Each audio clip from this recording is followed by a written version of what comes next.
Hey guys. So I come bearing gifts today. Ooh, what do we have here? We have something very special. I heard that you guys were going on a trip. We are. Yeah. Where you guys headed? Italia. Italia. Have you guys ever been there before? No. Nope. First time. Well, if that's the case, you guys are going to be drinking a lot of these Yes. in the coming weeks. Love these. So today we have Aperol Spritzes that Smells we made amazing. here.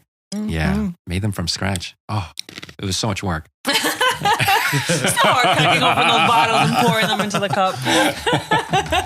But it is very good and refreshing. We're just missing some pasta. Yes. Pasta? I can't eat no carbs. You guys know that. Yo, I lost like 20 pounds this year. Yes. Almost 20 pounds. See it all on your face. I lost it all on my face. Yeah.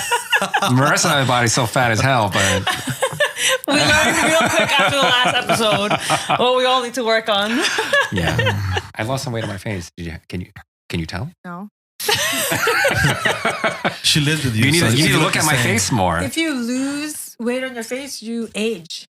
You get wrinkles. So you tell me I gotta get Just to so I don't gotta lose eat more more, weight. get fat. as you So age, fat people don't get wrinkles? As you age, if you lose weight, you become wrinkly. I don't know if She's I saying don't know if don't lose weight. that has any scientific facts. Yes. Older people lose weight, they're super wrinkly. Why? Well, I know. I think just old people just get wrinkly to begin with. No, but I don't think it has anything to do with being skinny or not. Unless your name is Jennifer Lopez. She's like 60. That's She's called 60. plastic No, she's surgery. 50 something. That's Like called 50. work done. No, she's all natural. No. Money. Who else thought that they were natural? There's no way that they were natural. Gwyneth Paltrow. But she also gets Shakira is another one. Did she definitely got work done? No. Has she? Everyone's got I work don't done. think She looks so. like she was 20 something. She looks young, but that's like far away though. Also, us Latin women age very well. Thank you very much. It's all So, called- can we give J-Lo a shout out it's all for called maintaining it? Work done. Well, you guys ever heard the saying like black don't crack, Asians don't raisin? Yes. I've heard black don't crack. Well, Asians don't raisin either. So Ben is actually 105. Been a wedding photographer for about 100 of those years. I was here when they were still using those old timey cameras where everyone had to stay still for like 30 seconds to get a decent photo. Yeah, that's how old I am. I'm like Wolverine, With you know. the cloth that goes over your face. With a bulb on the side that just flashes. How do we get on this subject? Oh, we were talking about carbs. Yeah, I haven't really eaten that many carbs since the new year. I've been on a health journey since the new year. So Man, that's like, my weakness. Not true. Yeah. Yeah, you definitely have the wife to shout you out and like put you in your place. You ate ramen. That's not called carb. I had ramen. It's like super All No, no, carbs no, no. except ramen. No. today, yesterday, day before that. No. That's my carb. That's part of my carb like allowance. Like I'm allowed to have Yeah, some so carbs. you- So that's okay. my carbs for the day. Okay, That's so my you ramen. did have carbs. No, but it's very limited carbs. Like I can't be eating like a whole bowl of pasta every day. Like I haven't eaten rice. I don't really eat that much bread. Okay, I love bread. That's my weakness. Bagels, Bread. Yeah. any type of bread. Like pizza. I can't stay. Oh, pizza. I was making pizza at home the other day again. Oh my God.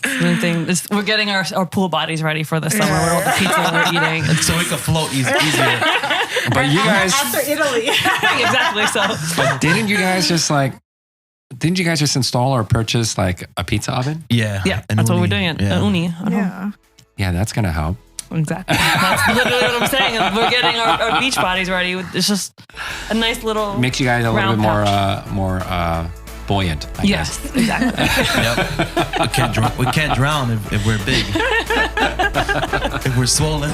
Oh my gosh. Anyway, should we get to the podcast? Yeah.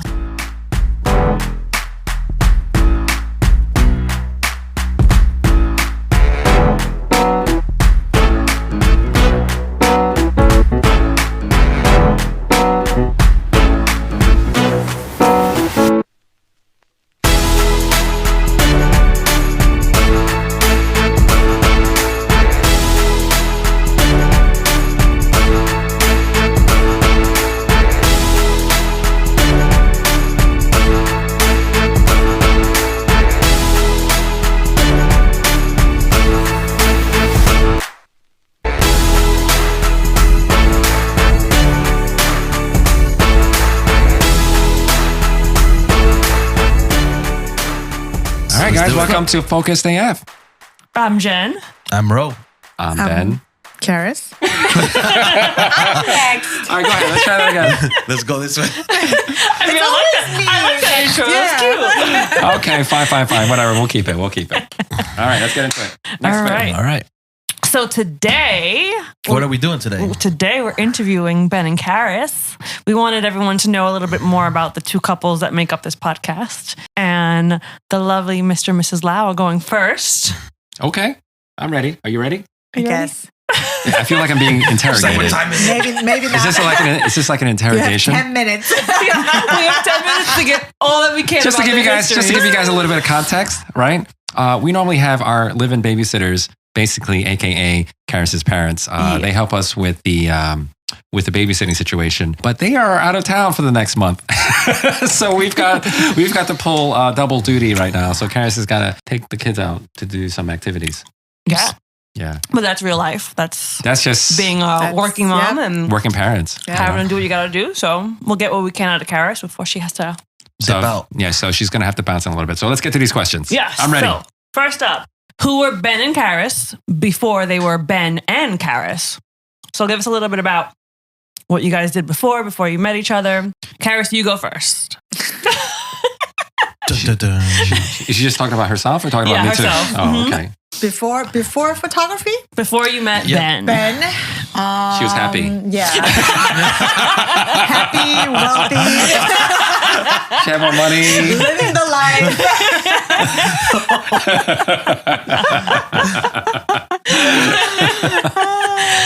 That's pretty funny. I have graphic design background since high school, I guess. And then I went to art school in New York. And yeah, I was in graphic design, doing graphic design work and design. Love it. Is that why you love fashion as well? Fashion. Yeah, I just like fashion. It just fell into place with all the Yeah. art stuff. Since Nice. forever. Tell them about the company that you work for right before you made the leap to photography. D3 Big? No, the one after that. Right before photography. Where were you working? Oh, chicken. Did you guys know that? No. So is that... Wait, so both of you were Work for chicken chickens. We were in the chicken industry. Okay, so that goes into your background. You guys told us a little bit in the last episode about the chicken Yeah, world. but we're not done with Karis yet. Do you guys have any more line of questioning for her? No, I just want to get an idea of what Yeah. she was Of- doing of before each of that, you, yeah. before she met you, and Yeah, she was happier, much happier. Yeah, Happier. and then so did your. Before you met her, you were in the chicken world too. I was in the chicken business for a few years. Yeah, Okay. it was a family business. It wasn't like I'm going to go through 5 years of college. I'm going to graduate and get into the chicken industry. It was a family business. I was on a break. Prior to that, I was in the financial services industry, and I was doing that for 7-8 years.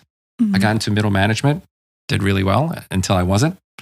And then I met my wife, and I met her on a Friday. Tell us how you met. I put in my 2 weeks that Monday, and I quit my job at the in finance, and Went full-time chicken. you could say that, Mhm. yeah. Yeah, full-time chicken. Wait, so did you bring him into the? No, you didn't bring him into the chicken No. thing, but No. No, So it was I his- was different companies. Yeah, I was Right. in chicken franchise companies. So I was like designing, and yeah, Ben was in like chicken. Like the real, Dealing with the Like, actual like- chickens. like if you guys think about like Charlie and the Chocolate Factory, yeah, swap out the chocolate for chicken. Like that's how much chicken I was dealing with. All right, like I was swimming in chicken, like 60,000 pounds a day.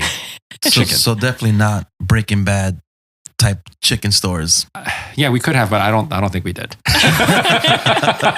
We probably had the ability to do that, but we had like USDA coming in all the time. We had like 80. No, nothing like that.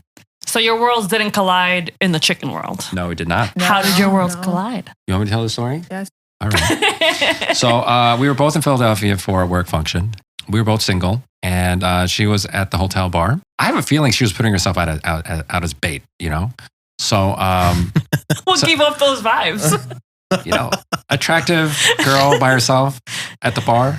Anyway, I needed a break from my event, so I was going to the bar, and she ordered a drink. Oh, actually, let me rewind a little bit. She's like, "Oh, what's good here? What should I order here?" I was like, "It's a fucking hotel bar. What do you expect from a hotel bar, right? Everything's good, I guess, right?" And she ordered it, and I guess she waited a little bit for me to pay her for her drink. I was like, I'm not playing that game. Listen, honey, this is how it's gonna work, honey.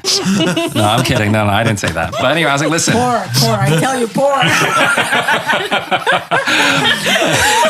Poor living. Are you gonna live? Are you gonna survive, Jen? Drink. So I was like, listen, honey, this is how it's gonna work. Oh, No, I'm kidding. No, I didn't say that. No, I didn't say that. I would have just like walked away. Cheap. I was hella cheap. No, I actually, didn't even pay for my drink. well, I was like thinking to myself, well, I'm not going to be another schmuck who's just going to like pay for a drink and like, I'm not going to play that game. Yeah. Right. So I was like, listen, this is what I can offer you instead of a drink tonight. Why don't I show you around town? Mm-hmm. You're clearly not from around here. And that was that, I could have kidnapped her, but she decided that I was safe enough to hang out with. But here's the funny thing, right? So I was legit broke. I mean, I'm a little less broke these days, but I was hella broke when we met. And like while we were, when we first met, like I would disappear every 20 minutes to feed the meter because I didn't have enough money to park in the garage, or I didn't want to pay to park in the garage. So I would like disappear every 30 minutes to feed the meter with quarters and stuff, just so I could save, I don't know. Did he tell you where he was going? No. So I would just disappear every 20 minutes. Hey, I'll be right back. And then I would just like run off. Where did you find all the quarters? I had quarters in the car. If you know Ben, he has like coin jars in every car, everywhere. Why would you tell people that? People are going to go to my car and rob me. They're going to steal your quarters. Yes. It's not just quarters. It's just coins. Yo, like, don't you guys have coins? I do. Yeah. What's wrong with having coins? I don't. I learned my lesson. Because you park in the garage because you're fancy like that, We like convenience. Wealthy life before you, like I said. Her car was in the garage that night. Yeah, her car was in the garage that night. I was in street parking. I was like, it's street parking until like whatever time. Then it's free after that, right? So why do I got to pay the garage? You know what I mean? So she didn't think that was too weird, right? So anyway, that was a Friday, and we hung out all weekend. And then on Monday, I put my 2 weeks in. I was like, it's game over for me. I can't have this finance career and have this woman at the same time. So I had to give up one or the other. So Aww. And then you were in Maryland. I was in Maryland at the time. Yeah, he was in Maryland. Oh, so wait, so why did you give up the finance career? Yeah, I was in Jersey. She was in Jersey. She was up here, okay. She was in Jersey. I was in Maryland. We met in Philadelphia. And so after I quit, I moved in with my uncle up here in North Jersey, in Metuchen, to work at the chicken factory. Metuchen, very close to us. Very, very close. Yeah. Believe it or not, that chicken factory was in Philadelphia for a while. And I was making the 1.5-hour commute every single day. Look at all the just so that I could be up here. Yeah. She doesn't know. You know what? She used to be, she used to be really sweet. No option. She used to wake up like at 5 o'clock in the morning, like make me breakfast, make me lunch and stuff. So I'll go off to work at 5:30 in the morning, 5:30 in the morning. I'd be lucky if she gets out of the bed these days after 10. Yeah. I get the same treatment. She's put in all the work before. Hello. I get the same no treatment. kids, not working like slave right now. She used to be so sweet, She used to wake up early in the morning, make me breakfast. After you've been together for so long, there's no more of that. Vice versa, yeah. Where's the love? You know what I mean? Where is the love? Where? We sacrifice it all when we first get together. But anyway, so I was at a chicken factory for about a year, and then they moved locations up to up here in North Jersey. So that commute was way easier, like 20 minutes. So that everything worked out. The rest is history. And then you guys started your business or had kids first? Around They happened the same time. Yep, around the same time. She might have been pregnant. So things are moving along quickly now. She might have been pregnant yeah. around the same time we started the business. January 2010 was when we shot our first wedding. And Aiden was born in July 2010. Yep. So she was already pregnant. She was 2 months pregnant. Wow. Yep. She was 2 months pregnant when we started. Yeah, Ben wasted no time. No, we were married for 2 years before we started. Oh, okay. We were I thought it engaged just for 2 everything. years. Yeah, we had a long engagement. Yeah, we're speeding. It sounds like you guys just left like, Maryland. No. Quit your job. Well, that part was quick. That part was quick because I left my job that Monday, and then 3 months later I moved in. 3 months later after that I proposed. So 6 months after I met her, I proposed. Oh. And then we had an Quick, 18-month quick. engagement Because because I was poor. Remember, I was poor. So we were He was eating saving all the coins in the car. all the coins in the car. I think Karis was eating 1 egg a day. Like 1 egg, maybe 2 eggs if we were doing really well, And at that time, we were living in the attic of my in-laws' house. Oh my gosh, So that's so funny. we were living in the attic, 1 bedroom attic. We were there for a very long time. Even after Aiden was born, we were still upstairs on that in that attic. We were the opposite of you guys. At least you guys had like above the ground level. We were in the basement. Under the earth. Yeah. We were Underground. We were in the penthouse. Did you guys have windows at least? No, it was like those little square. tiny windows. There was windows, but like you couldn't see any light from there. It was a lot Like of a half weeds. There windows. were a lot of weeds growing in the windows. So you were a little higher up than us level. If you want to, I mean, oh my gosh. I mean, if you look back on those days, Oh my like God, I think there was a bathroom there that wasn't supposed to be there. It didn't look like it was No, permanent. it was there, but I think we put in on the top there or something. It doesn't. It doesn't look quite right because the thing is, you couldn't stand in that Yeah, tub. it's like not a full like height. Yeah. You kind of have to crouch. Watch your head when you come in. It was really weird. It was really, really weird. You had to shower maybe crouching. it wasn't a standing shower. It was a tub, like an old style tub. It was never meant to be a shower, but we installed a shower header in there. Oh, We okay, so installed you're a like, standing shower. yeah. It was the dumbest thing ever. I don't know. Yeah. Whatever. Yeah. I mean, that's Mr. behind us now. Moon. Mr. Moon.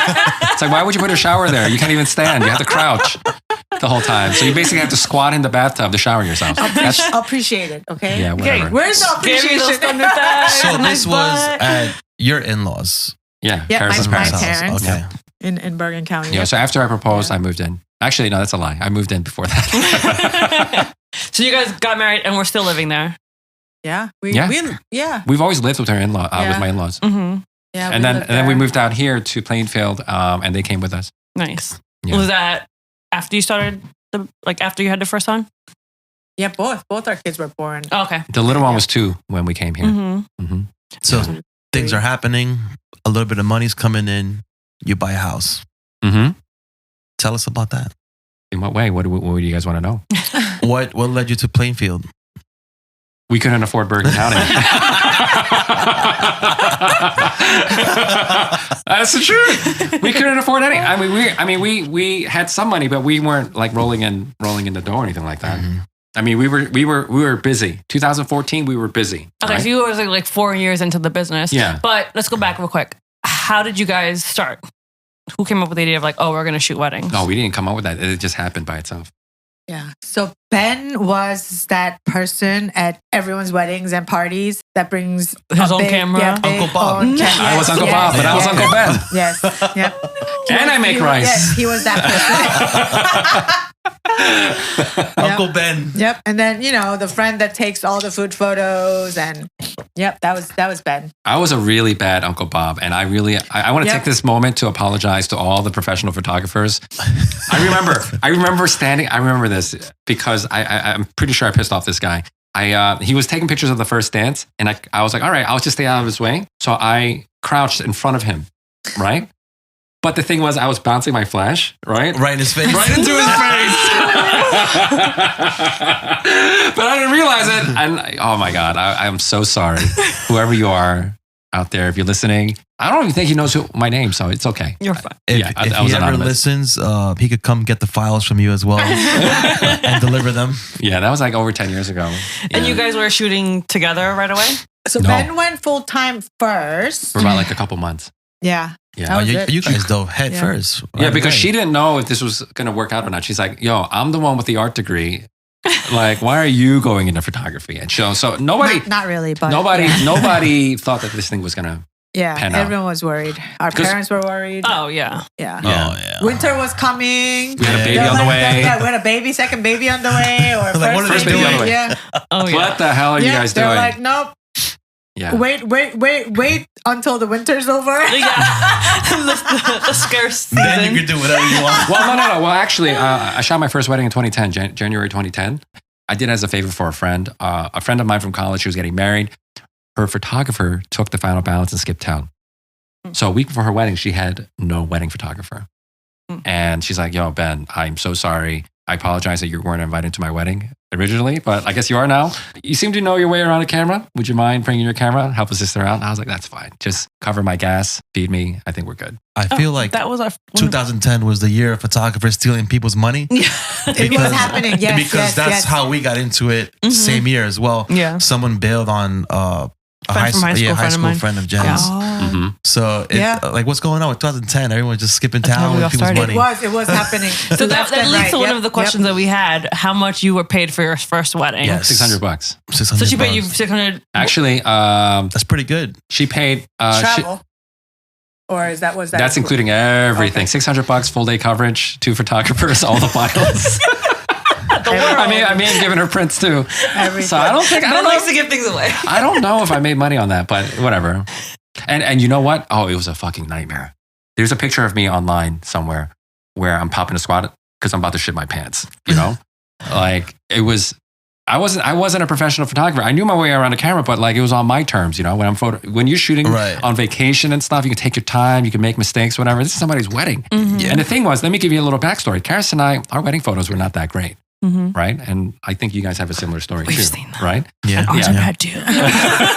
So like, I don't want people to be furious when they see our photos. So I was like, listen, you don't just cover the bare minimum and we're good. Okay. And I didn't want to go into wedding photography. Honestly, I didn't want to go into wedding photography. We didn't want to go into wedding photography because like, these are people's, there's a big liability. There was also a bad perception of wedding photographers like back then, right? Yeah. I mean, they're still there. It's gotten a little bit less, how can I say, like, people not judge you for being a photographer, but you were like looked down upon for being a wedding like, photographer. like artists. You're like, how are you gonna make a living? And now, like, I guess in today's world, how there's so many photographers out there. It's a little more glamorous. Yeah, I feel like people are starting to be aware of how much money you can make as a photographer. And I think social media, like you get to travel, that helps. Yep. you get to look, sharing, be around all this pretty stuff.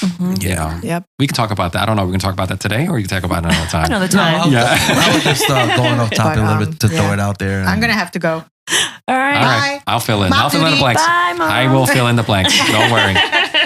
I will do us proud. So 2010, we shot our first wedding and we stayed out on the radar for about a year and a half. Just photographing families. For the first year and a half, I was like, I didn't want to shoot weddings. I just want to shoot families, maternity, newborns, anything but weddings because it was just too big of a liability. Pressure. A lot of pressure. You know, so I was like, I just need to get better at this. I knew my way around the camera, but like, I didn't feel like I deserved to be a wedding photographer. After about a year and a half, at that point, I was working 2 jobs. I was at the chicken factory Monday to Friday. And being a photographer? And a photographer on the weekends. So Monday to Friday, I would be at the chicken factory 6:30 to 3 o'clock every day. And then I would go home, edit till midnight, and rinse and repeat Monday to Thursday, right? Oh my gosh. Because Friday nights, my pregnant wife would drive me into the city. And that way I could catch a megabus back to Maryland. Because I don't have a network up here. I don't know anybody up here. My family's here, but that's not who I'm shooting. My friends are all down in Maryland. So that's what I did. I was in Maryland every weekend. But listen, at the chicken factory, I was only paid maybe about, I don't know, $500 a week. I was making that with 2 sessions. Yeah. And I was shooting 3 to 4 sessions every weekend. I was like, holy shit, I'm making like $750, $1,000 every weekend. Like, why am I still at the chicken factory? Yeah. You know what I mean? So I kept hustling. I was like, you know what? I still got to get better. And I did this song and dance for about, I don't know, maybe about 6 more months, right? And I kept telling my wife, I was like, I think we're onto something. We're onto something. Maybe we should give it a shot. She's like, no, we have a second kid on the way. You're going to suffer. Surprise. You're going to suffer, all right? You cannot quit. And then I was like, all right, fine. So I kept suffering and I kept the hustle. And one day I came downstairs for breakfast with a nosebleed that wouldn't stop. That nosebleed went on for like an hour. Oh no. I was exhausted. Stress, exhaustion. I was exhausted. Like you wouldn't know, right? She said, okay, fine, you can quit. So that morning, I went to work after the nosebleed stopped. Once the bleeding stopped, I went to work. I was like, yo, I gotta. You're like, I'm physically dying here. I'm putting my 2 weeks in. And you know what? Not to poo-poo on the company or anything like that. I mean, like I hadn't gotten a raise in like 5 years. And the morning I went in to put in my 2 weeks, oh yeah, by the way, Ben, I think we should give you a raise. I was like, I'm putting my 2 weeks anyway. I'm out of here. Too late.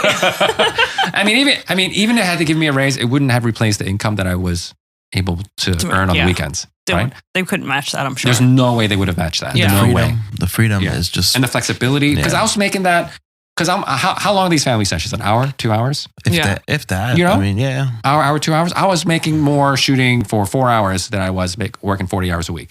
Thinking about it that way. Yeah. Right? I was like, the math just makes more sense for me to go on my own. Mm-hmm. You know what I mean? And I was like, I'm only shooting on the weekends. Imagine if I could shoot during the week. Do you know how much money I would be able to make? Yeah. You know, I'm not making $500 a week. Yeah. You know? But listen, this is not to poo-poo on my previous employer. I mean, I didn't burn any bridges there. I still have good relationships with all of them. Mm-hmm. It was a great learning experience. A lot of that stuff that I learned there, believe it or not, I bring into my current business. So I don't believe that there are necessarily like, yeah, there are bad experiences, but they're all learning opportunities. Yeah. You know, But also, like, for example, if you were working in a job that was paying you triple the amount of money, you probably would not have the motivation to work on your business and then build the business to leave. The fact that you were making a minimum amount of money led you to... No, that wasn't it. The money wasn't the thing. I don't do things for money. I mean, the money's, listen, like I'm in business to make money to support my family, right? But the money has never, like, for most of our lives together as a husband and wife, it's never been a motivating factor for us, for our decisions in life. Okay. Because I mean, we were living in a 1-bedroom attic for, like, I don't know, 7-8 years. You know what I mean? Mm-hmm. The main reason why I branched off to start my own thing was because it was a family business. My dad was one of the partners.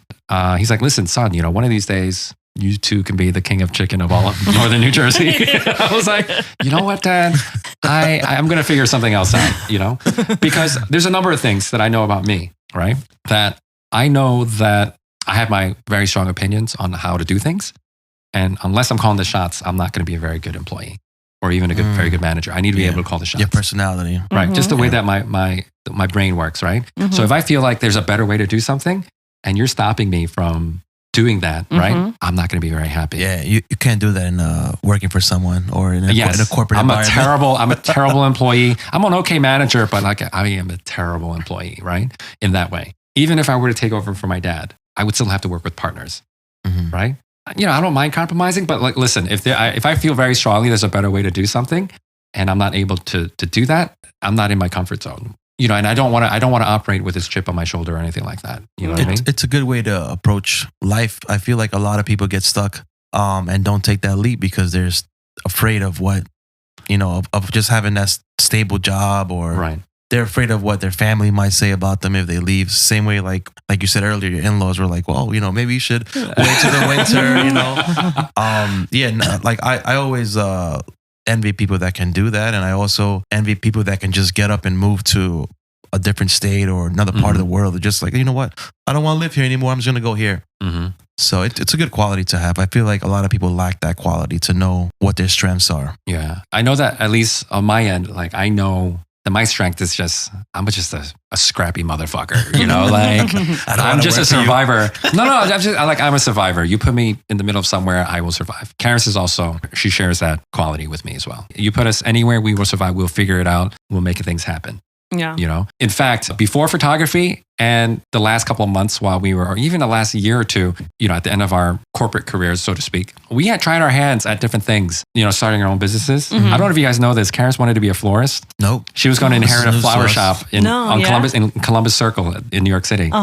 That fell through, right? But she was going to like floral school or whatever it is. She was learning how to do all this shit, right? Karis wanted to open a bakery. So we bought like 1,000 cupcake boxes. Do you know how many customers we got? 3. So you have 997 boxes left. They're somewhere in our basement, right? And she bought all this flour, all this sugar, all this stuff, right? I'm like, oh my God. So I was very supportive. I was like, babe, whatever you want to do, you want to follow your dreams to be a baker. Let's go do it. And she was really good, right? Yeah. But the thing was, she put so much time and effort into her thing because it's hers, right? She has a sense of like, I guess a little sense of ownership in it. Yeah. So she would work all day for a dozen cupcakes, and she charged like $24 for the whole damn thing. Oh, I was like, babe, 12 hours. I was like, the boxes alone cost us $5, right? We are already like, we're under. And I gotta hand deliver this shit, right? Like, we are not making any money. You're working all day for like $15. I was like, I think we, should stay at the chicken factory if that's the case. But anyway, she was doing that, and I was doing the photography thing on the side as well, right? The thing that put a fire under my ass, right? We had a business plan to open up a pho and banh mi shop. You've had pho before, but you haven't had banh mi? No. It's a Vietnamese sandwich, right? It sounds familiar actually. Now that it's I don't know if you guys follow me on social. That sandwich that I showed, right? Yeah. It's that. I remember now. It's very, very delicious, right? So I got really good at making the soup. I got really good at making the sandwiches. And we were so close to getting this spot down in Johns Hopkins. Where's that at? Johns Hopkins University is down in Baltimore. Right. Okay. We found this retail space. It was within our budget and I was trying to get a loan. So this is what I would do. Like after the chicken factory, I would get out of my work clothes from the chicken factory, get into a suit and go to banks with a business plan. You show up with a little briefcase? A padfolio, close enough, right? With my business plan. And this business plan was reviewed and like, I wouldn't say approved, but they're like by the SBA, right? The SBA is like, yo, this is a bomb ass awesome business plan. I got projections. I got my marketing research. I got everything. I know what I'm doing, right? And I didn't really need that much money. But the thing was, I wanted to do everything by myself. I didn't want my dad's help. I didn't want a handout. I wanted to do everything myself. And that's part of the reason why I didn't want to stay at the chicken factory. I wanted to earn it. I was like, listen, Dad, you worked for 20, 30 years at this company. You've built this to what it is. This is not mine. It will never be mine. This is yours. You know what I mean? Mm-hmm. And that's part of the other reason why I left. So when my dad retired right before COVID, thank God he did. He retired right before COVID, sold his shares. He was out, right? Mm-hmm. And he's enjoying in retirement now, right? Nice. But that's the future that I wanted for him. I didn't want a piece of that because if I took over for him, like I don't know if he gets anything, but I don't know what the arrangements were, right? But it's not mine. That's the thing. Mm-hmm. Right. This photography business is mine. It's yours. Mm-hmm. For some people, that's important. Some people, it's not. For me, that was super important. So the restaurant, I went to 50 banks in 30 days, guys. Damn. 50 banks. And not one gave you a loan? Not one of them gave me a loan. For what reason? They said that I was too young. I was 28, 29.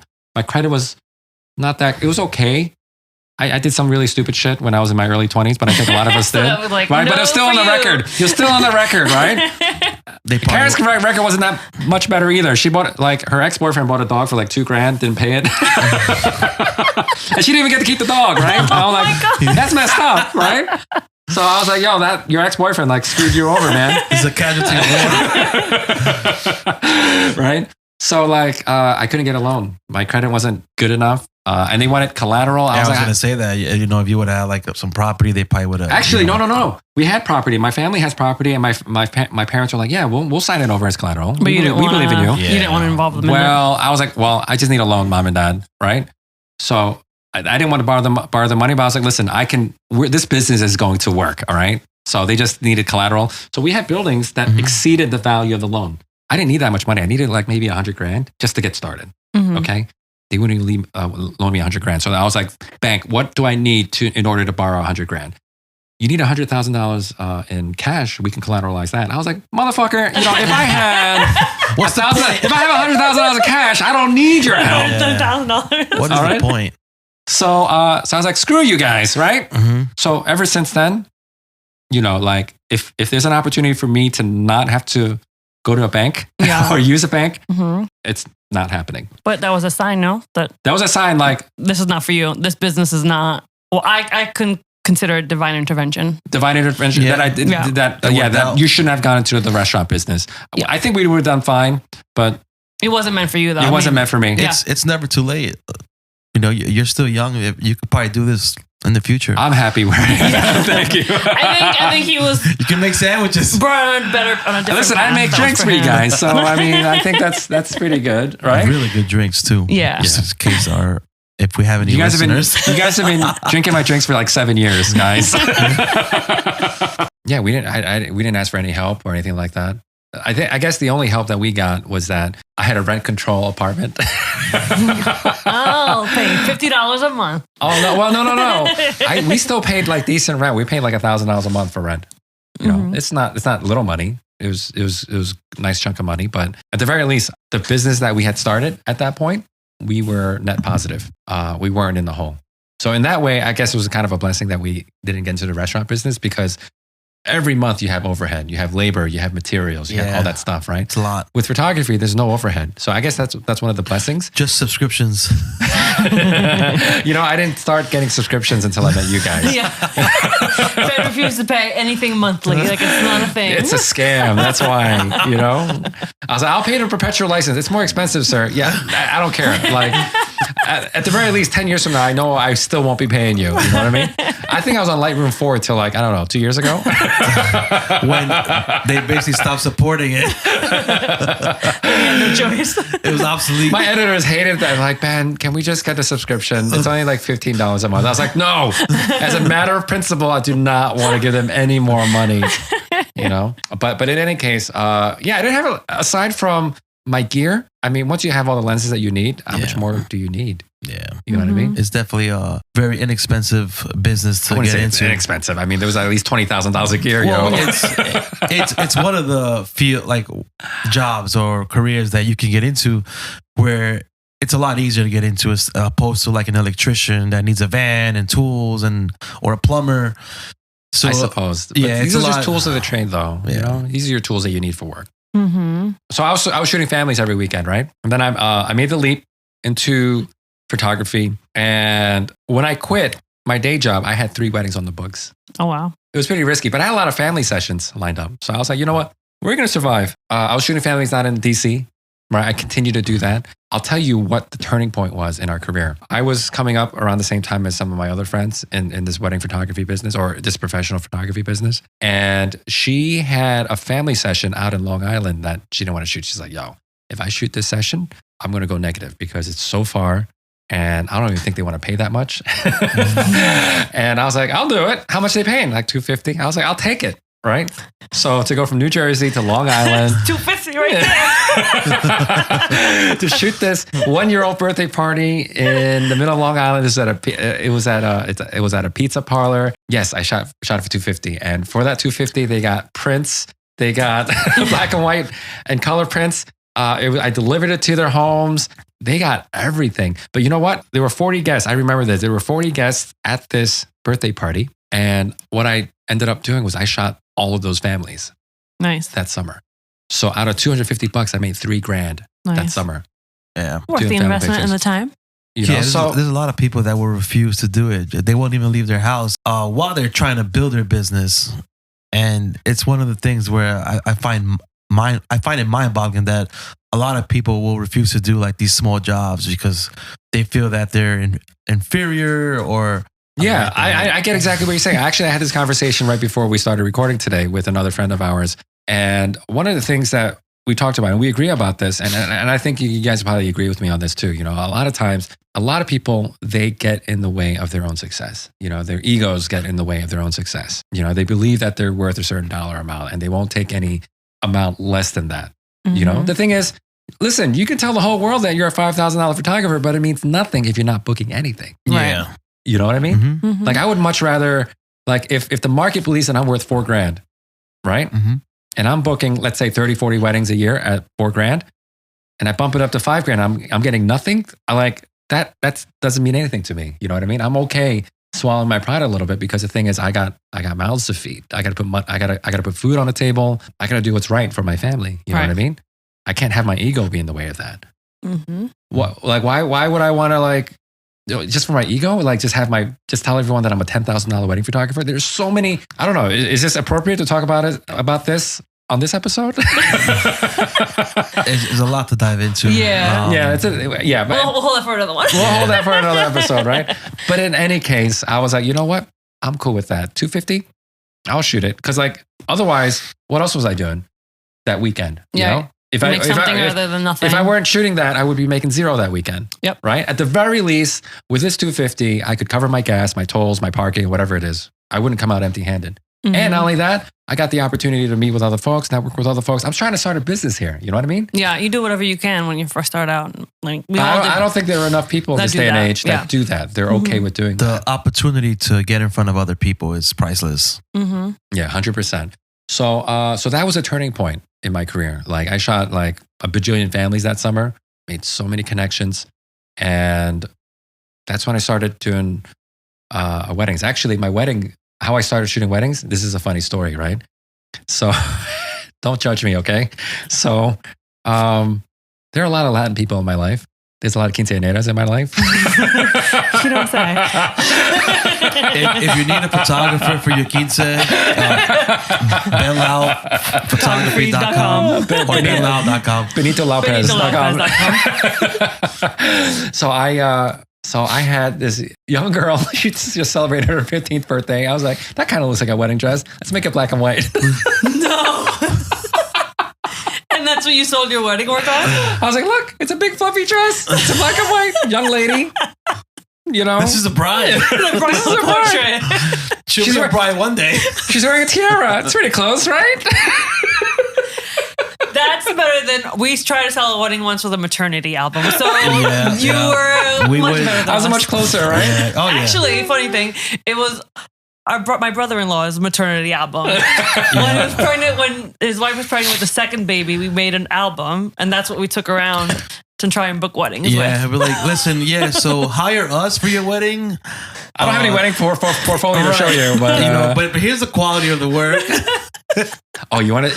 I need to hear about your presentations, but let me show you how I presented when I first started, right? Keep in mind, I'm living in the attic of my in-laws' house, right? So we didn't have a place to meet. The fanciest place that I would meet is probably like a Panera Bread or something like that. Yep, I would, same. I would meet people at Panera Bread. That was the office for us. The Barnes and Nobles over at Menlo. I used to meet a lot of folks there.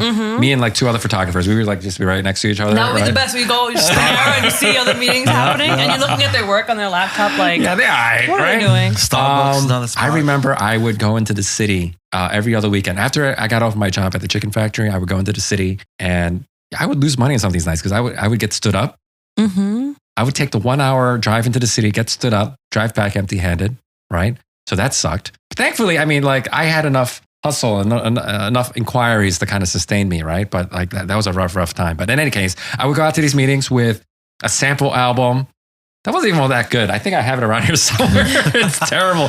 The only reason why I keep it is for sentimental reasons, because this is like the one album that I brought around everywhere I went around the city. I also had a box of prints that I got from Costco, right? Oh no!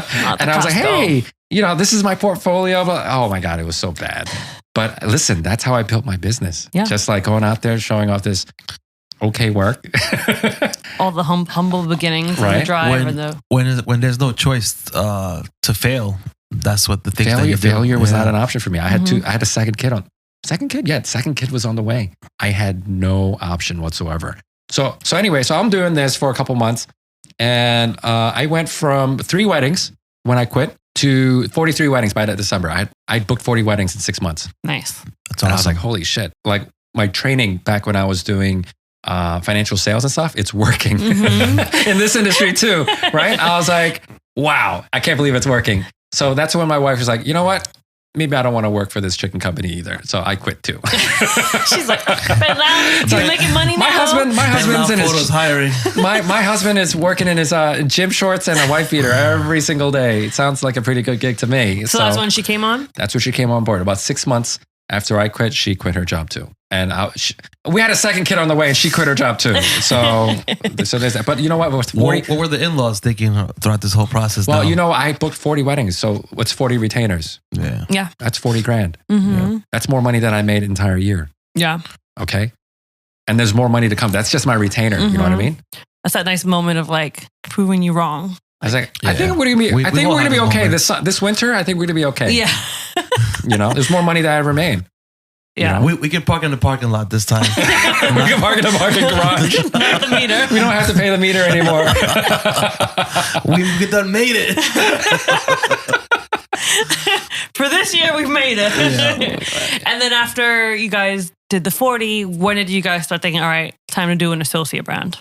So, fun fact: even when Karis quit her job, she only shot with me for a brief while because you guys got to remember, Karis came from a graphic design background, so the editing part was kind of her jam. She was able to do a lot quicker than I could. That's what she did. So I would go out and shoot and do all the sales meetings and all. Actually, we used to tag team the meetings. You split up? No. We both show up to the meetings, like how you guys do it. Yeah. Yeah, Right? we still do it that way. No, we don't do it anymore. Karis stopped doing that a long time ago. She's like, it's Hey Karis now. Yeah. No. Even before that, like she hasn't done a sales call with me in a long. She's like, why do I gotta be here? I don't need to be here. You're doing all the talking anyway. So she couldn't shoot with me for those first 2 years.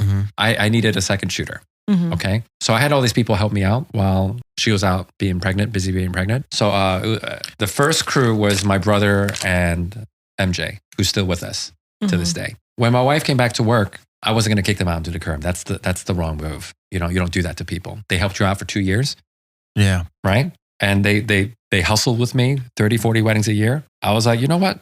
I have extra work, you know, because I was at a point where I had overage, right? Like there were dates that I couldn't take. I was unavailable for it. So I was like, listen, I have some extra work. I know this is not your full-time gig, but if you really enjoy doing this, I can make this work for you. Okay. I'll do all the editing. I'll do all the sales. You just have to show up and shoot. They're like, okay, let's see where it goes. First year, I think we did 6 weddings. It was never meant to be very much. You know, MJ took 3, my brother took 3. And, you know, we would have been happy with that. Yeah. That was the first year. Second year, 46 weddings. Wow. We're like, what? And there was between them two, or you took someone yourself? We took on a third shooter. Oh, okay. That second year. And this shooter, he actually, he was an Uncle Bob at a wedding. Just like you. Yeah. And he talked up my wife. He wouldn't leave my wife alone. Aww. And, but he's been with us ever since. That's Steve. He's been with us. Yeah, he's been with us ever since. And yeah, we haven't been able to shake him. Steve, if you're listening, we love you so much. But in any case, he's part of our family. He's been with us for so long, you know. Actually, a lot of our lead shooters, they've been with us for a very, very long time. We are like a family. Okay. That was our second year, 46 weddings. Third year, I think they shot up to like 80 weddings. Wow. With the same 3 shooters? The same 3 shooters. So they were doing like 25 a piece. Just about. Wow. Yeah, 25 a piece. Some of them were hitting 30s. Some of them were hitting 30s. And I was still shooting my 40, 50 weddings a year. And I was like, this is a lot of work. It's a lot of editing. It's a lot of work. And I think that's around the time when we hired our first editor. Actually, once we hit 60, that was our threshold because we weren't sleeping. Oh, yeah. Karis and I were fighting all the time, right? Oh, Once we hit like 60, that was our threshold. Because we had a young family, we had a lot of things that we had to do as well. And the kids weren't sleeping for crying out loud. That's a lot. Actually, that's a lie. The kids slept because we didn't have a strict schedule with them. They fell asleep whenever they wanted to fall asleep. So like, hey, it's 11 o'clock at night, whatever. If you're up, you're up. Mom and dad's up, so you guys are up too. Start teaching in the morning. Start teaching them all the Lightroom shortcuts. Have the kids ever shown interest in the field? No, but we always say, hey, listen, no, if you don't grow up to be like a doctor, lawyer, engineer, there's always photography, you know? They're like, all right, we're going to figure it out, mom and dad. You can definitely make just as much. Well, we told them, I was like, listen, like if you want to come out with mom and dad on the weekends, you're going to be making so much money. They're like, why don't, like, money for what? Like, you give us money anyway to do stuff, right? And I'm like, no, that's not right. This is not forever, okay? Like, you're going to have to earn. Once they get like legal age of working and then they have to. Yeah. So, but I think my oldest has shown an interest in working. He wants to make his money and stuff like that. So we'll see. I don't know. I mean, I started working when I was 8, so I don't know about you guys. How old were you guys when you guys got your first job? I was a senior in high school. Lucky you. Wow, you started late.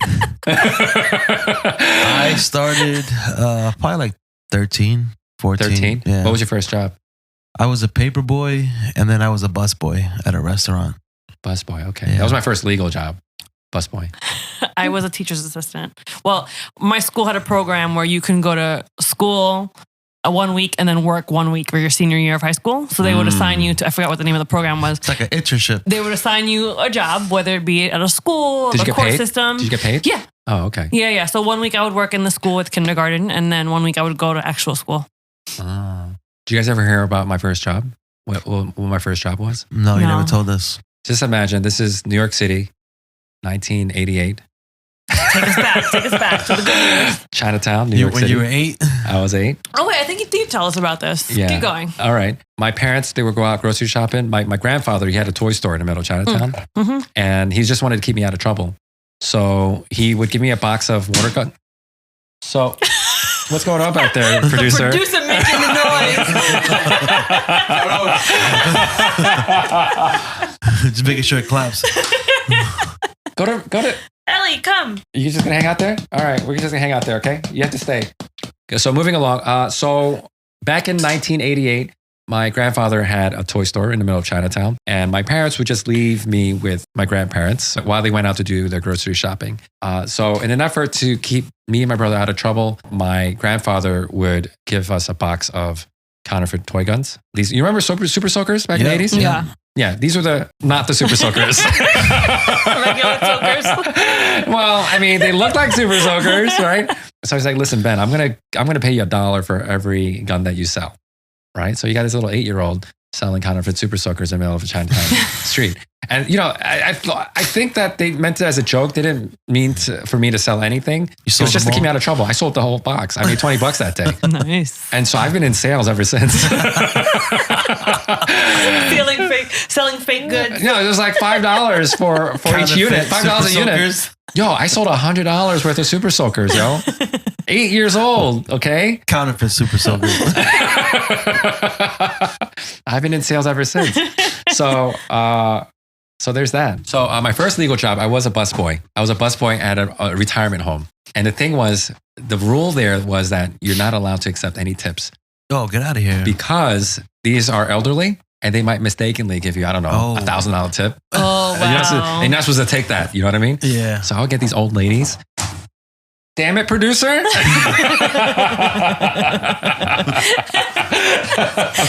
doing it to yourself, Dirty. So I would have these old ladies like that would come up to me. It's like, hey, Ben, come over here. And they would sneak some candy into my pouch. It's like, I know you're not allowed to get money, but here's some candy, right? What they give you, some halls? No, that began my love for butterscotch candy. I love some Werther's. licorice. Yeah, no, not licorice. These are the Werther's. These are the good shit. The elderly candy. Yeah. So yeah, that I started off as a busboy. Yeah. Yeah. It was I hated that job. It was terrible.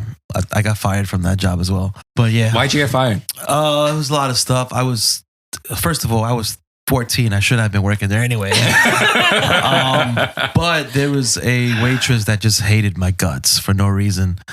And she was just looking for any excuse to, get me fired. And I gave her that excuse by spilling hot water on her. Did you do it on purpose? No, it was an accident. And she took it as intentional and notified the owner. And that was it. And the same night that they fired me, it was the most money I made like working there during that day. Oh, you got tips? Yeah, so like the bar tipped out the bus boys like a certain percentage. The wait staff also gave us a certain percentage, and then sometimes the regulars would give a couple of bucks. A little extra. Yeah. Right. Yeah. Yeah, we didn't get any tips. I was paid, what I was paid? $3.15 an hour. Wow. Big bucks. Well, I'm also very old. That was the minimum wage back then. And I think that when I left that job, I think it was a whopping $4.15 an hour, something like that. It was ridiculous. We should definitely. After taxes, I think I came home with like maybe $2.50 per hour. Oh my gosh. And I thought I was crushing it. I would. By the way, I was a delinquent, so I would take my earnings. Buy my cigarettes. 14-year-old smoking my Newport lights and stuff. I was a ladies' man. 14 years old. 14 years old smoking. Say, come over here. My name is Ben. You want to buy a super soaker? All right, we spoke about the associate brand. A big thing we want to hear your take on is how you and Karis juggle running a business and being parents. I think we're very lucky in the way that we have help. Mm-hmm. I don't think we give enough credit to Karis's parents who help us watch the kids every weekend. Because I don't know how other husband and wife teams make it if they have children. Right. This whole business of ours, right, would not be possible without her parents. Yes. The weekends, that's we're weekend warriors. Exactly. Because most of our work happens on the weekends. Mm-hmm. You know what I mean? Like during the week, we can drive them to school, pick them up or whatever, right? Yeah. But on the weekends, like how do you juggle that? Right. So we have help. That's the secret, mm-hmm. right? For other folks who have kids out there, I guess they'll either have to find a sitter or figure something out. You know what I mean? Like that's the tough part. Yeah. Especially when you commit to a wedding. I mean, it's easier and hard because you're committing to dates way out. But So you also kinda they are know. weekends. You can make plans for it. You Yeah. can make plans for it, make arrangements, babysitting arrangements and stuff. But I mean, that can add up too. You know what I mean? And also, you don't want your kids to be a burden. Just drop them off. Drop them off somewhere. Here you go. Right? We'll be back.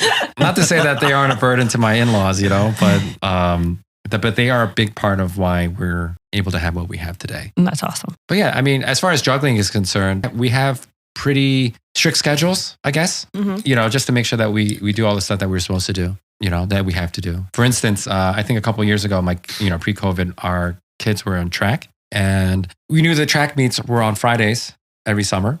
So I just didn't take any Friday weddings for the entire months of May and June. We just planned that ahead of time. And you guys block out too, like time for vacations, like you know we do. Yeah, I know you guys have your 2 weeks vacations. That was like a month. It's a month. Yeah, we take nice vacations. I think one of the videographers, our mutual friends, they were like, Ben and Karis, you guys are the only people I know that take a vacation in the middle of wedding season. It's like, what are you guys thinking? Honestly, I think I would be okay not shooting July weddings. It's so hot. Yeah. So if I'm going to be hot, I would like to be shirtless. You know. Where are you guys going on vacation this July? Oh, I know where we're going. We are. There's going to be a week that we're spending in Orlando. We have some friends visiting from out of town, and they just wanted to go to Orlando. I was like, all right, cool. Well, they have a timeshare down there. So are you guys going to Disney? We're not Disney people. Oh my God. I think your father was very disappointed too. There's no other reason to go to Orlando. No, that's not true. We went to the Monster Jams Championship in 2018. Gosh. 32 cars jumping through rings of fire. Right? You could do that in New Jersey. No, we can't. No, you can't. Monster Drop didn't hear yet. No. Yes. There's only 8 trucks. You go to the Prudential Center, there's only 8 trucks. When you go down to Orlando to championships, it's like 36 fucking trucks. All right. And you got the entire arena. The Prudential, listen, not to poo-poo on Prudential, it's really big, but you can only fit 8 trucks in there, right? This is like a big ass stadium with 36 trucks. Okay. Bigfoot. El Toro Loco. How does it work? Do they just crush cars the whole time? Okay. And that's better than Disney? Fuck yeah! Oh, no! Cancel the podcast. No longer friends. There's not. Well, all right. Up until recently, there wasn't really much for boys in Disney. Oh, yeah. Okay, I mean, true. I would say that Mickey and Goofy and them and the gang, you know, they're pretty gender neutral, right? But then, you know, you have. Not to say that boys can't have fun with princesses and stuff, right? But like that's just that kind of stuff that didn't really appeal to my boys. Yeah. You know, I mean, they have. Cars, which is cool, but I don't think they have too many Cars characters out and about. No. Well, now they have if you go to Disneyland in California, they have the actual cars like rolling around and talking and stuff. Like, yeah, that's pretty cool. Yeah, that's amazing. But there were 2 characters that really like, okay, this is who we need to take a picture with. The first one was, you guys remember Big Hero 6? The big marshmallow robot? Right. So we took a picture of him. That was a pretty big deal, right? And the other one was Russell from Up, the little kid, the little Asian kid. The Ro was in for Halloween one time. We got to take a picture with all the Asian characters, right? For obvious reasons. So, Baymax, someone Baymax. Baymax, yeah. But our boys they actually enjoyed Universal a lot more because that's where Harry Potter was. So we're big Potter heads over here. This is a big Potterhead family. Potheads or Potterheads? Potterheads. We'll save that conversation for a different podcast. Yeah. Well, let's get you guys to make time to go so somewhere. we're going to Orlando, and then so that's sandwiched between our normal vacation time. So we might go somewhere before and then somewhere after. So I think before we're going to go to Mexico. Oh, nice. What part? Or like what the 7th, 8th time in a row. You go there all the time. I remember. Are you going to go harass Fur again? We always do. I forgot what Karis was saying that it's hard to find places to go to during like those months. Oh no, everything was booked up. But for spring break. But the summer should be okay. And the summer should be better. We did a little staycation instead. So we where did we go? We went to American Dream. That's what we did. Nice. Did you go skiing? The big vacation. Did you go skiing? No, we did not go skiing. I think we did 2 escape rooms. I think no, not even there. No, we didn't do escape room there. We did escape room over at Bellworks. Yeah. But what did we do? We had a Mr. Beast burger and we did mini golf. That was our staycation. What a lame spring break. Should have went camping. The boys and we love camping, but Karis is not. She likes to go glamping. Yeah, cabin style, like it was basically like. Let's check the getaway houses, no? Yeah, like that. Yeah, that's those fancy. Those are nice. It's not fancy. It's fancy. overpriced. It's trailer. It is overpriced. There's cabins that you can rent that, but like they're not as like cozy as the getaway houses, but you kind of have that. I don't know. It's just like bougie camping to me. It is. Like, yeah. I don't mind roughing it. Like just build a fire, roast some marshmallows over an open campfire. I like both. I don't mind doing both. Yeah. Different times. Yeah. So we're going to Mexico the week before probably. And then after that, we haven't decided yet. We like to take the boys back to Europe again. I don't know. We'll see. Because I'm spending a lot of money on a lot of things this year. So we got to see how the way that my bank account is set up, right? My checking account is set up, right? I'm just going to go to another escape room for might be vacation. time to start making another round to get a bank loan. I don't want their money anymore. I don't want their money. They after I started making money in the business, because I used to go to the bank with my checks and stuff. Like, oh, Mr. Lau, welcome back, blah, blah, blah. Fuck you. You didn't get Mr. Lau, you're pre-approved. Yeah. Would you like a loan for? I was like, I don't need your money anymore.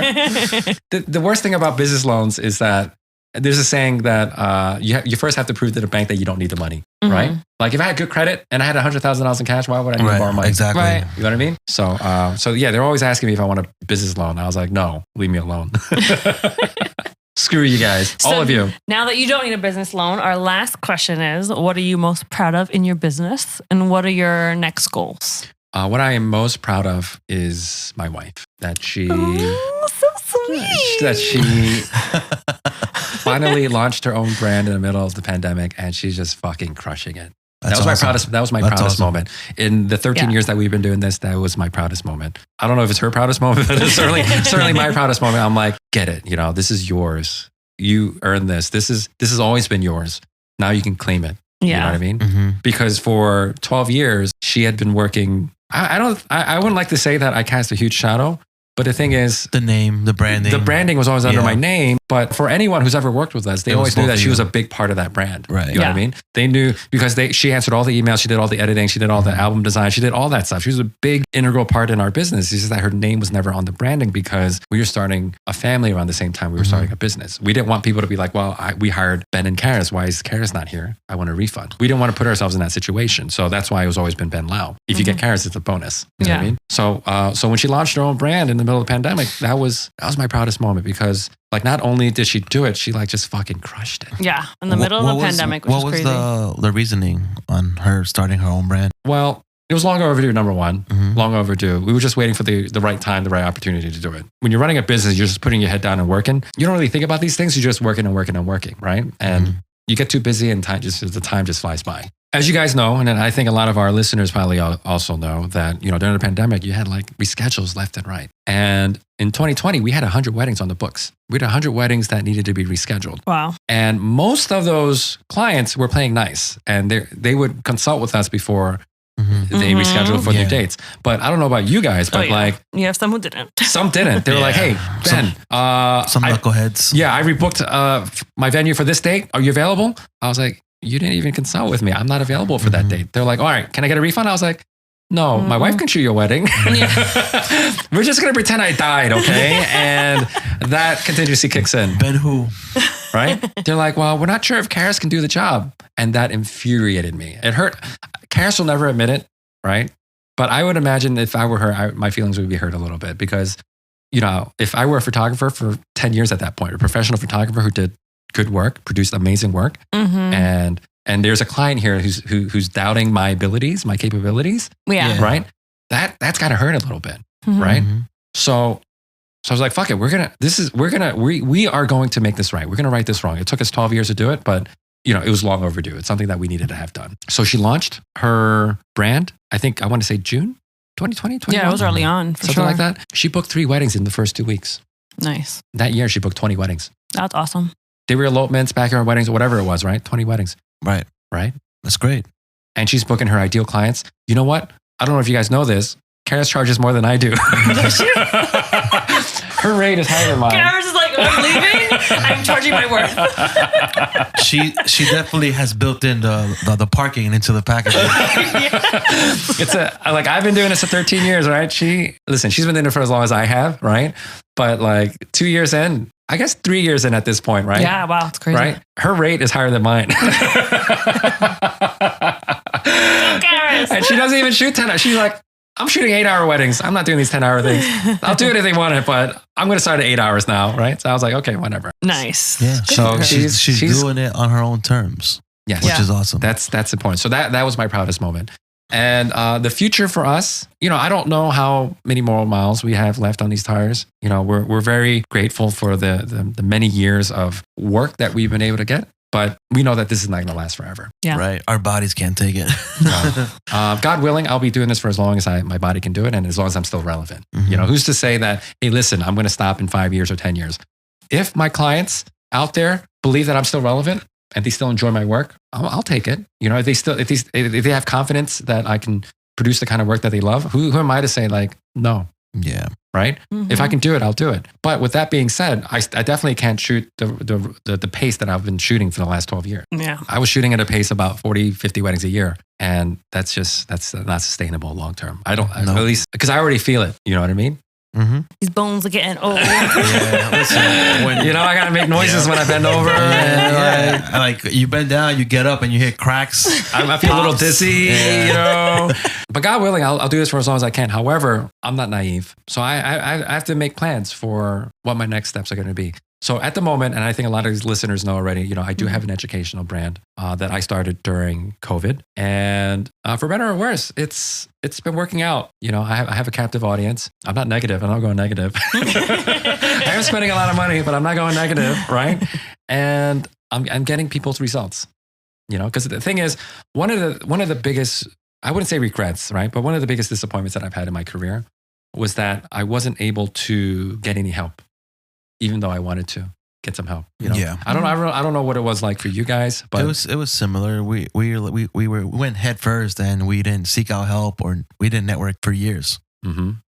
So that's one of the things that I regret, actually, not putting myself out there and joining groups and getting to know other photographers early on. Yeah. When we put our head up, just get some fresh air, because we had been putting our head down and just working for like 6 years. When we put our head up and like, all right, let's go meet other people and see what's up.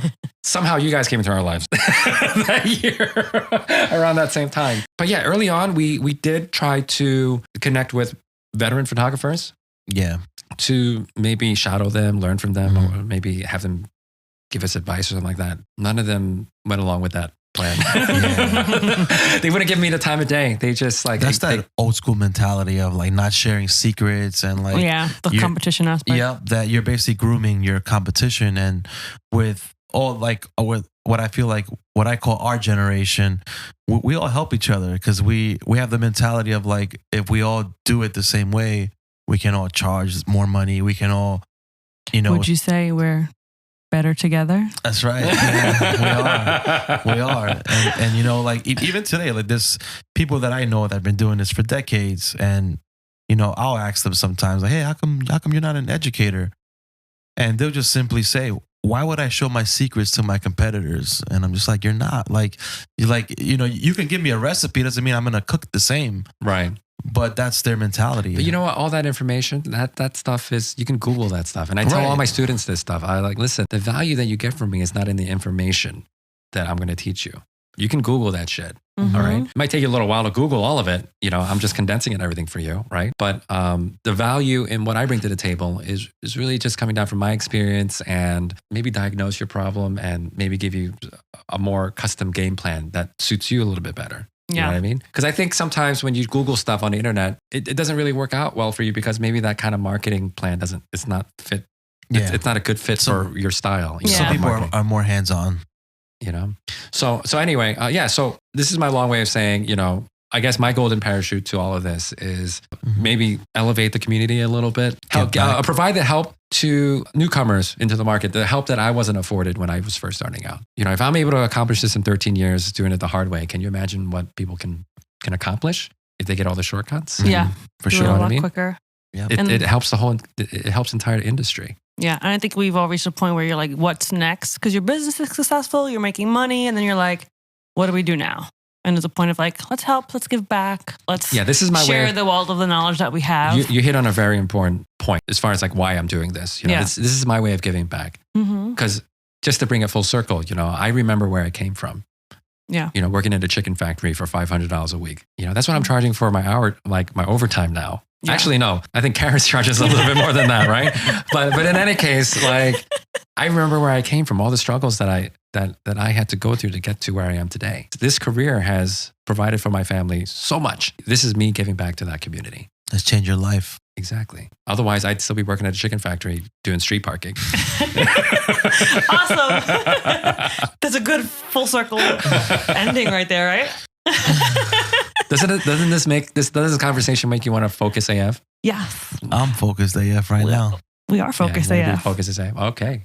So now that we come full circle with your sales and marketing courses and your education platform, what else are you working on now? So, good question. I'm so glad you asked. This is something that Karis and I have been working on for, I want to say at least 5 years. I don't know if you guys know this, but you know, Karis and I, we do travel around the world, attend workshops, and this is kind of our way of kind of seeing how other people do things, kind of just gathering other flavors from around the world, bring that inspiration back to our own work. But in any case, what we were exposed to overseas were these very intimate workshops. And when I say intimate, we're talking about a couple hundred. You know, a lot of the workshops that we've attended here in the United States, they've been numbering the thousands. Couple thousands, yeah. Right? These are much more intimate, right? So I imagine there's probably other workshops that are similar in that way, maybe 100, 200 people. We haven't attended them yet. I haven't either. Yeah. We wanted to have that type of learning environment. We wanted to produce something like that for our home base. Because I imagine there's a lot of them in the city. There's a lot of, like when I say the city, I mean New York City. I imagine there might even be some in Philadelphia or LA or whatever, but there really isn't too much of that going on in New Jersey. Not that I'm aware of anyway. So in a way of me giving back to the community, my wife and I, we thought that we might put together a conference of sorts for our home audience in New Jersey. I don't know how much I want to share at the moment, but that is something in the works. Right now, we are in the middle of the planning stage. Actually, I think I'm putting down the deposit later on this week. So it's happening, whether I'm ready for it or not, it's happening. This is super duper exciting for us. That sounds awesome. It's something that we've been working on for about 5 or 6 years now. Yeah. And to give you a little idea of what we have in mind, the one big issue that we found with a lot of workshops out there, or even seminars and things like that, a lot of them sell on inspiration and motivation. One of my good friends, they call it hustle porn, so to speak. So basically, you're just teaching people, or actually, you're not even teaching people, you're just getting them all riled up with all this excitement and energy. And then they go home with all this energy and there's really nothing actionable. There's nothing that they can do to channel this energy, right? Yeah. They're just like, yeah, I'm going to go out there and kick ass, but like, there's no roadmap. Then their next wedding's a month away. So, and I'm also the firm believer that, you know, you could be a great photographer in a lot of these workshops. They're really great creative workshops to teach you how to shoot. That is also a very important component in being successful. However, you know, just being great at your craft is not good enough. You need to be able to run a successful business. Yep. You need to be, you need to be very effective at selling and marketing and all that good stuff, right? So that is going to be the crux of the conference that we're planning. It's going to be very business focused and we have a great lineup of speakers. Yeah. And I think it's important too, aside from the speakers, that people realize it's not you're coming to learn technical skills or how to shoot this, how to do that, because there's a million of those conferences and people will spend thousands of dollars going to these conferences and it does nothing for their business. So I think people need to kind of take a step back and realize I need to do a business workshop or learn a little bit more of the business side so that I can actually grow my business and keep doing what I love. Right. I think a lot of photographers focus too much on the technical stuff and don't really wrap their head around actually how to run a business. And when they say technical, you mean like the creative technical stuff. Side, yeah. Right, like OCF and like how to pose, you know, all that. Listen, all that stuff's very important, but you can learn how to do all that stuff and not have a successful business. Right. Oh yeah. I've met numerous people. They'll blow you away with their images, but they can't book weddings. You know, I think we have some mutual friends who fit that description. Yes. I think, but even then, right? Even with all that information, and I think our good friend Esteban said this, you know, like you can have all this information, but it's meaningless unless you implement it. Yeah. You know? 100%. And I think that's a struggle too. And I guess that's where the motivation and the mindset and the hustle porn, that's where that comes in. But there are so many workshops that sell that. And I think at least my target audience, they are ready for something else. They want to learn something that they can implement into the business. They don't need to be motivated. That's I think that's the larger theme here that I'm working with here. You know, like they don't the people that I want to work with, or the people that I want to educate, they don't need to be told that they need to hustle, they need to work harder.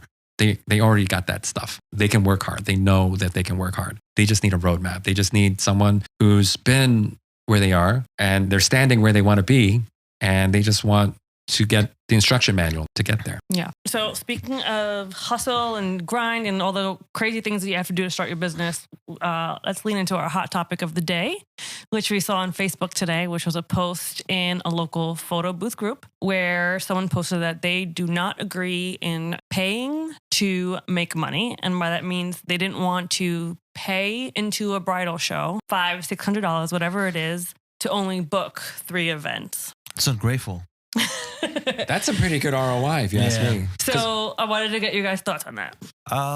There's no free lunch. I feel like it's definitely a good ROI. I mean, me and Jen did bridal shows, and there would be some that were duds and some that were we booked. It's not. I think it goes back to people wanting to be spoon fed. They expect to. They want a free lunch. Yeah, pay $600, and like, how many do you want to book? 10? Like, come on. Well, I mean, 10 would be pretty nice. Yeah, but like, come on, let's be reasonable here. If it's a bridal next, and you got 6 other competitors sound the same thing, right? Yeah. Possibly, yes. Come on, like, you know, if you're starting your business, any booking counts. As long as you're not going 1 or negative. 3, As long as you're not going negative. And even if you go negative, you come out there with nothing, like monetarily wise, right? Financially wise, you come out with knowledge, you come out with wisdom, experience.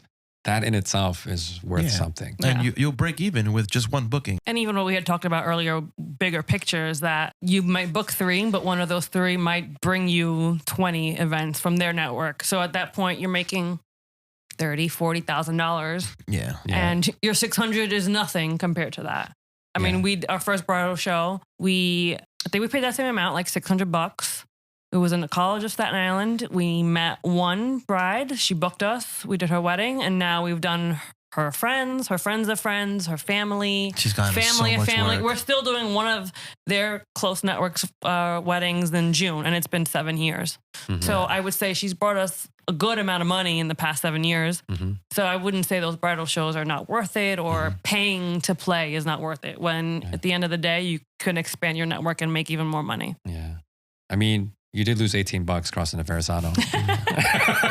No, we were living in Staten Island. So it cost us nothing. And, it turned out well. And, you know, I remember when we met with her, she was going back and forth with another photographer and comparing our prices.